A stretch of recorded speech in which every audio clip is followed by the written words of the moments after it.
55 कैनक्री ए, जो जानसेन के नाम से भी जाना जाता है, कोपरनिकस नामक सितारे के चारों ग्रहों में एक ग्रह है जो सिर्फ 41 लाइट ईयर्स दूर है।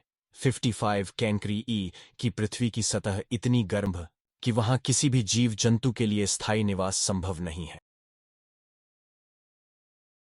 इसकी पृथ्वी के सरफेस पर स्थिति इतनी खराब है कि किसी भी प्रकार की लाइफ स्टोरेज के लिए वहां पर परमानेंट रेजिडेंस की कोई संभावना नहीं है, यानी कि वह ग्रह हमारे लिए बिल्कुल फ्रेंडली नहीं है। इस ग्रह के जलते हुए किनारे के ऊपर, जिसको डार्क साइड कहा जाता है, उसके वायुमंडल में मौजूद सिलिकेट्स यानी रासायनिक तत्वों की ग्रेन्यूल्स बन सकती हैं। जब ये केमिकल एलिमेंट्स की ग्रेन्यूल्स वायुमंडल में जमती हैं तो वो किनारे के नीचे घटाव बढ़ाव दिखाई देने वाले लावा की लाइट को एटमॉस्फेयर में फैलाती हैं।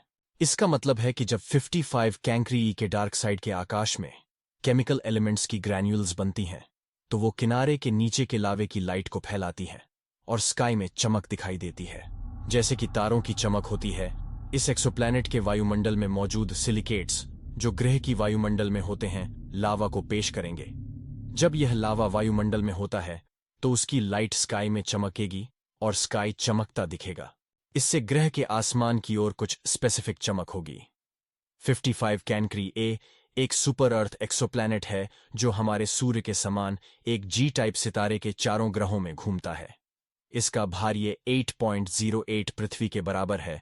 ये अपने सितारे के चारों ग्रहों के एक वाइड ऑर्बिट को पूरा करने में 0.7 दिन लगता है और ये 0.01544 AU सूर्य से दूरी पर स्थिर है। इसका प्रूफ 2004 में किया गया था। एक्सोप्लैनेटियर्स डी फ्रेंड 55 कैनक्री ई को एक्सप्लोर कर रहे हैं, जो अर्थ से करीब 41 लाइट ईयर्स दूर एक लावा से भरा ग्रह है। क्या एक्सोप्लैनेट का सितारे के बहुत करीब होने की वजह से वैज्ञानिक विश्वास करते हैं कि इस पर लावा समुद्र है?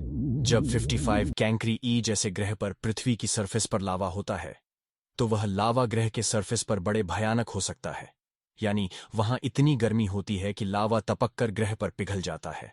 लेकिन इस ग्रह के वायुमंडल में सिलिकेट्स नामक एलिमेंट होते हैं जो कि वायु में मौजूद होते हैं।